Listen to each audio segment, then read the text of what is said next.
ṣe rí nǹkan tó ń ṣẹlẹ̀ sí ọ̀rọ̀ Palm One àti that lady kí lorúkọ Comfort àbí Comfort Emmanson. Okay. Anthony kẹta náà tún ti sẹ. Yes, and the reaction of the authorities mo kà sí ìwà àwọn èèyàn tí ò lájú. The authorities, the airline, the government, and the individuals involved, and the resultant effect on the society. It shows that we are still a batch of uncivilized people. I was coming from Japan some years ago. Plane wa there, land sí Heathrow Airport láti say whatever they want to do, bóyá refueling and whatever, and picking up passengers. I think it was Heathrow Airport. There was this Nigerian lady tó fẹ́ tí wọ́n handcuff wọ́n mú wọnú plane. Ó dẹ̀ ń ṣe nǹkan oṣù táwọn obìnrin máa ń ṣe yẹn. Aṣọ ẹ̀ ti bàjẹ́ lẹ́yìn. And they took her into the plane. Mo rò bóyá pépà ẹ̀ ní ò pé o, aṣá ní offence kan tó commit ní Britain tí wọ́n fẹ́ torí ẹ̀ deport ẹ̀. And I insisted that the plane will not go. This plane will not go unless you allow this girl to go back sí àwọn shopping kìnìtàn mall tán ní airport. Ẹ lọ ra aṣọ fún tí ò bá lówó lọ́wọ́ lọ ra aṣọ fún. She must change. Báwo lẹ ṣe máa deport lady ní bó ṣe wà ẹ́ mo ní mi ò ní gbà. That is in a foreign country. And I was not a known person in Britain, and I insisted, but this woman has a right. Moni, can you treat a British woman like this? Can you? Because she's a Nigerian lady. Ẹ wò bẹ́ẹ̀ ṣe treat her. Moni, èmi ò ní gbà plane yìí ò ní lọ. And the airline agreed with me. Wọ́n dẹ̀ ní kí lady yẹn kó wọ́n mú sọ̀kalẹ̀. Wọ́n dẹ̀ lọ ra aṣọ fún. She changed and she came back into the plane. One day your handcuff kúrò lọ́wọ́ ẹ̀. That was the way the girl sat on her seat and the plane took off. And we came back to Nigeria. That is the step a civilized person, civilized society will take.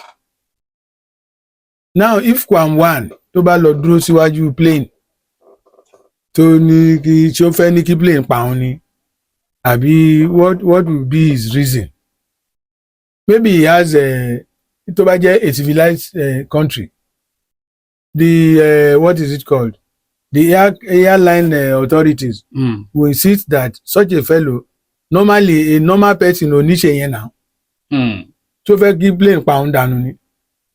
Ó mì pé nǹkan kan wrong pẹ̀lú ẹ̀. Maybe he has a mental disease, or he's mentally deranged, or he has a psychological problem and so on. They would arrest him, take him to a psychiatrist hospital to be attended to. Something must be wrong with this man, because normally no normal person will go and stand in the front of a plane. Tí ó fẹ́ kí plane pa òun dànù ni. So, but the issue of One ni ọmọ president ọ̀rẹ́ àwọn Arẹ́gbẹ́ṣọlá ni is close to the politicians in Congo does not arise. If you are close to the politicians, ṣé yẹn lè ní kí plane má pa ẹ́ dànù? Closeness to the politician, ṣé yẹn lè ní kí plane? Will you stop the plane if the plane wants to take off? So something must be wrong with such a person. And in a civilized society, wọ́n á mú lọ sí ibi tó ti lè wo ọpọlọ ẹ̀. Ṣé nǹkan kan ṣe má ni?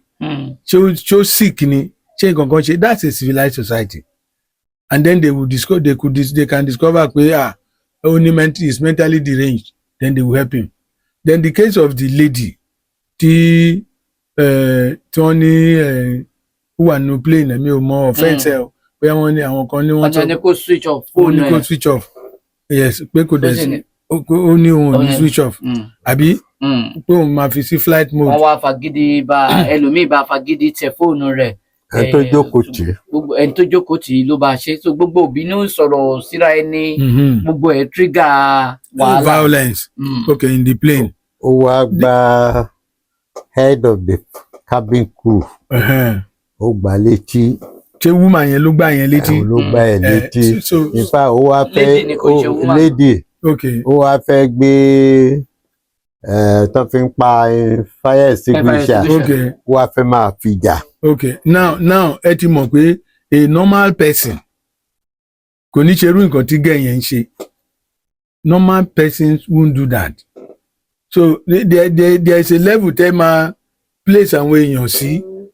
If they go beyond the normal behavioral system of a human being, then you can hand such a fellow over to a psychiatrist. Why do we have psychiatrist hospitals? It's because of this type of people, the way one behaved in the airport, and the way this lady is behaving. When you switch off your phone, you refuse to switch off. Something is wrong with her. So tó bá jẹ́ pé ó wà mentally sick nǹkan ẹ̀yin mọ history woman yẹn ni mọ̀. So the correct thing would have been this lady, in fact we sympathize with you because ó tún lọ ń gbàyàn létí ó ń gbá crew létí. Something is wrong with her brain. So in a civilized society, it's not everything la mama fa lọ fàbọ̀. So certain things can be decided at that level. This woman is okay. Pilot man insists, please get her arrested and hand her over to the health authorities. Let them do something about it. But this issue ń sìn wọ́n fà lọ fàbọ̀ wọ́n máa gbọ́ nílùú òyìnbó àwọn senators máa dá sí nǹkan. Tó bá jẹ́ pé this lady tí pápápá wọ́n ti mú dé kí náà pé wọ́n ti mú dé court àbí wọ́n ní wọ́n ti gbé dé kí ó ti wà ní kirikiri and so on. So ẹ rí i pé it is becoming very complex now because people will say why didn't they take Kwan to court? So to get whereas Kwan wọn kọ́kọ́ wò pé ṣé màá ní ṣé kìí ṣe gbó sick ṣá. They didn't look at that. They first of all thought in fact ó lè jẹ́ pé nítorí pé ó mọ president ó máa ń lùlù fún àwọn Arẹ́gbẹ́ṣọlá nǹkan kan ó máa ń bá wọn òun ló máa ń ṣeré fún wọn. So all these governors, he knows some of them. Ṣé mọ̀ pé it could not have degenerated to that level. I see the behavior of Kwan as the behavior of somebody who is mentally sick. I see the behavior of that woman as the behavior of somebody who is mentally sick. What does it cost you to switch off your phone? So kì í ṣe normal behavior. Ó yẹ ká kọ́kọ́ wo at that level. But hospital bá dẹ̀ lọ sọ pé no. Brain wọn pé in fact there's nothing wrong with them, then we can see it as a recalcitrant behavior and then they can be charged to court. You know, there's ó dáa Dr. Olúmídé Adémilúyì. ọmọ orí tí mo fi ń rẹ́rìn mo ń wo nǹkan tí punishment tó ń fún gẹ́ yẹn lọ́wọ́lọ́wọ́ wọ́n ti lọ tì mọ́ kirikiri prison wọ́n tẹ̀ ní kò. Wàsíù Àyìndé náà ò lè fly lọ ènìyàn kan mọ́ báyìí. wọ́n ní gẹ́ yẹn ò gbọ́dọ̀ fly an international flight for life. Wọ́n ṣáà ń ka gbogbo ẹ̀ fún. And Wàsíù Àyìndé Kwan wọ́n ní kó má fly in the next 6 months àbí. Okay. Now I want to say this. Police ẹ ṣiṣẹ́ yín bí iṣẹ́. Where offences are committed, even if we make a mistake by using favoritism, take proper step, police should come in. The minister or commissioner for justice in that state should come in. The commissioner of police in that state should come in. Correct àwọn èèyàn. Take Kwan to court. And if he's found guilty, let him go to prison. Or if in the court wọ́n tẹ̀lé fine pé kán lọ examine orí ẹ̀ bẹ́ẹ̀ ṣe sọ yẹn. The court will say go and establish mental health. Ẹni tó máa lọ dúró síwájú plane either kó wà on the effect of drugs. Ẹ̀fún àbẹ́ẹ̀dì. Bóyá drug ni o, bóyá ìpè ń bàjá ni o, bóyá àṣìṣe kan, bóyá ó sick ni o. So they will find out. Let the steps be taken quickly. Kàn rí pé justice ó wà done.